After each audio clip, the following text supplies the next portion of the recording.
You see the little cartoon of Robert Crumb off to the left there? He's got a big Oedipal problem, old Rob Crumb. And the problem with him, fundamentally, is his mother was something like a giant spider and did everything she possibly could to crush the life out of him, hence his remaining relationship with women. And so that's part of the reason why femininity can be something that turns you to stone. It's an experience that many men are familiar with, by the way, because the average man is rejected far more often than he's accepted. And since women are the gateway to reproduction, they constitute nature itself. And nature itself tells most men, you should go home and stay under your bed.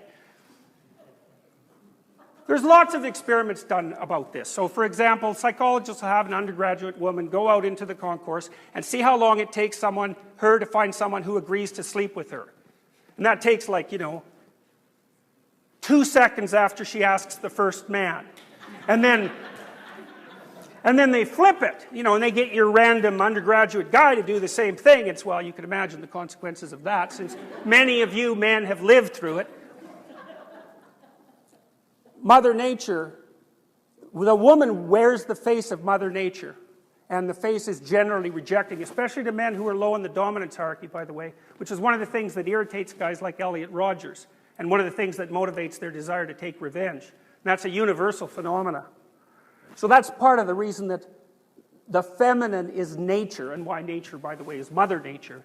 It's like its diagnosis of your status is not good enough. The higher you are in the dominance hierarchy, the more resources you have at your disposal, and so the less upset you have to get when anything horrible happens. So if you're barely clinging to the bottom of the social structure, you can be sure that your brain is going to estimate any anomalous occurrence as a catastrophe, which is why people don't like being at the bottom of the dominance hierarchy, and it's also why people who are there die a lot sooner. And they die a lot sooner regardless of their absolute level of wealth. It's relative deprivation that counts. One of the things that your brain is very concerned with is relative status. That's wired in, by the way, which is partly why relative poverty is often such a social problem. People hate being low in status, especially men. Well, the male status hierarchy is a bit different than women, and women are pretty sensitive to status too, but they use different markers.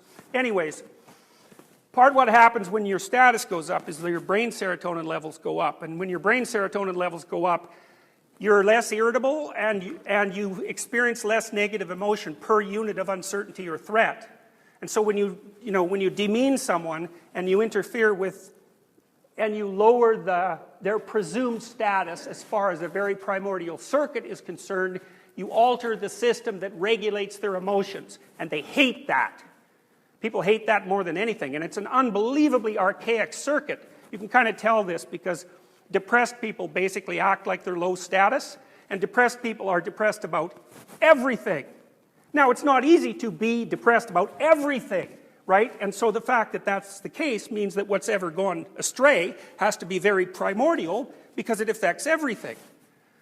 Anyways, people often use antidepressants to cure depression, hence their name. And antidepressants decrease the rate at which serotonin is taken back up by the neurons that produce it. Well, 300 million years ago, crustaceans emerged. And crustaceans live in dominance hierarchies, even though they're not particularly social. And if one lobster fights with another and gets defeated, then he won't fight with another lobster even when he beat for 20 minutes, unless you give him antidepressants, in which case he'll fight again right away. The reason I'm telling you this is because the status structure that underlies your being, not just your brain, but your being, is so old you share it with crustaceans. So you mess with it at your peril. It's not learned, by no means.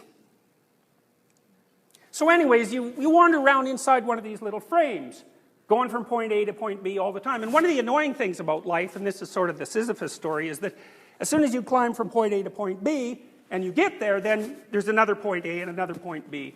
And that's kind of interesting too, because one of the things it suggests is that getting somewhere isn't really what people want, because as soon as you get somewhere, then you're done going there, and then you have to get somewhere else. So in some sense, it seems it's an accomplishment. In another sense, it's just the next rock up the mountain. Now you all know this because you graduated from university and that was a good day, but the next day you weren't a university student, you were some unemployed loser. And that's that sets up a whole new set of problems, right? I mean, that's how the frame shifts. And when the frame shifts like that, then the value of everything shifts around it. So it turns out that people are actually more interested in getting from point A to point B than they are in actually being at point B. And almost all of the positive emotion that you feel, which is related to dopaminergic circuitry, by the way, you experience in relationship to the pursuit of a valued goal rather than to the attainment of the goal. The attainment of the goal actually satisfies you, or more specifically, it satisfies that motivational circuit, but then the damn thing just shuts off and another one starts yelling at you. So it's like a perverse form of victory. So one answer to that that's universal in some sense is that you should establish a relationship with a transcendent value, because it never runs out of motivational power. And as soon as things fall apart, which they always do, you're in chaos, and as soon as you're in chaos, then your body defaults to emergency preparation and you're stressed, and if you're stressed long enough, then you die. And so you don't like that. Stress, when your body gets stressed, what happens is, because it doesn't really know what's going on, it prepares for everything. That's the generalized stress response. Cortisol production does that. Cortisol production is good, it wakes you up in the morning, but if it's chronic, you get old. Like, it's so general in its negative actions that the best way to conceptualize its detrimental long-term effect is that it accelerates aging. So it makes you more likely to have heart disease and cancer and depression and Alzheimer's and diabetes and obesity. That'll do. It's enough. Any of those are enough to kill you. All right, so there's a hierarchy. That's a hierarchy of values. The higher the value, the less you want to have it disrupted. Now, there's a psychologist named Piaget. Some of you might know about him. Piaget was very interested in what happens to value structures and their hierarchical organization once they have to apply outside of the confines of a body. So here's a way of thinking about it. 2-year-olds basically...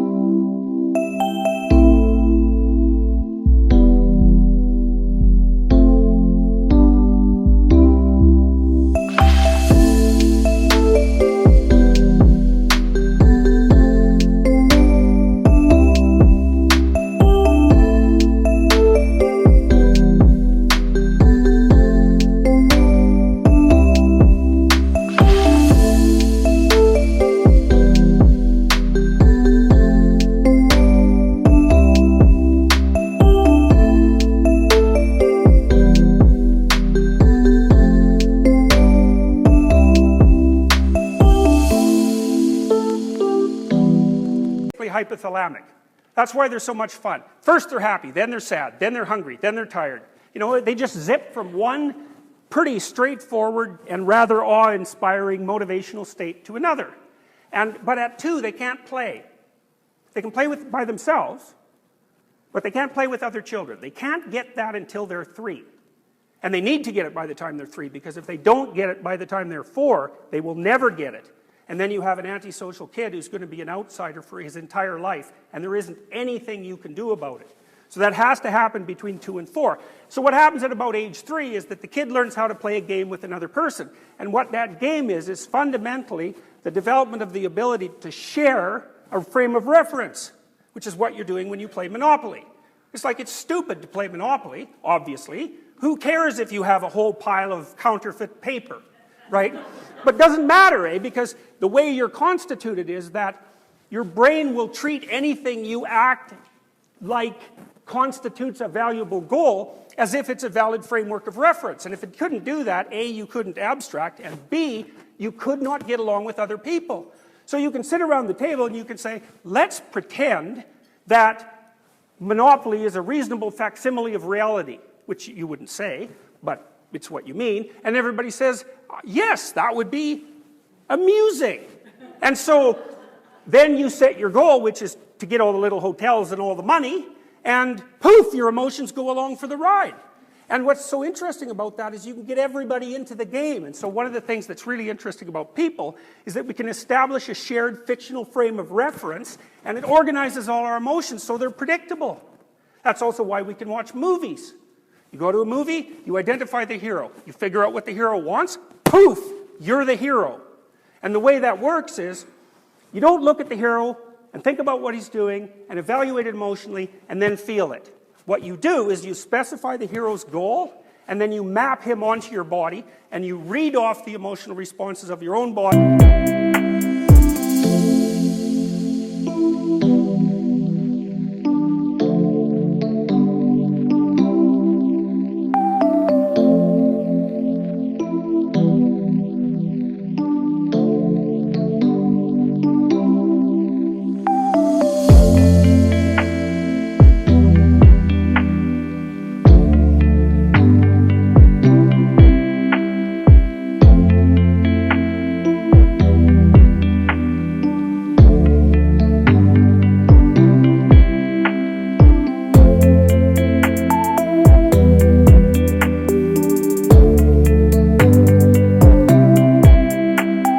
That's how you understand the hero. So it's embodied, you're using your embodiment as a computational device that can run simulations of other consciousnesses. We have these shared frames of reference, like when we're playing Monopoly. Okay, so children at 3 learn how to play games, and that means they learn how to organize their own internal motivational states into a hierarchy that includes the motivational states of other people. And that means they can play. And that's what you guys do when you're out in the world. Like, we're playing a game right now. We all know the rules. That's why we can all sit in this room and play the game without fighting with each other. You know, and the room is set up like a theater, and we all know the theater game. And the chairs are always facing this way at the moment, and so that's a hint that you should look forward, and this is raised, so, you know, the room is basically telling you what to do, because it's a stage, like all rooms. And because you're smart and socially conscious, you can walk into a staged room and your body knows what to do. And if you're civilized and social, you just do it, then all the other primates can predict what you're up to.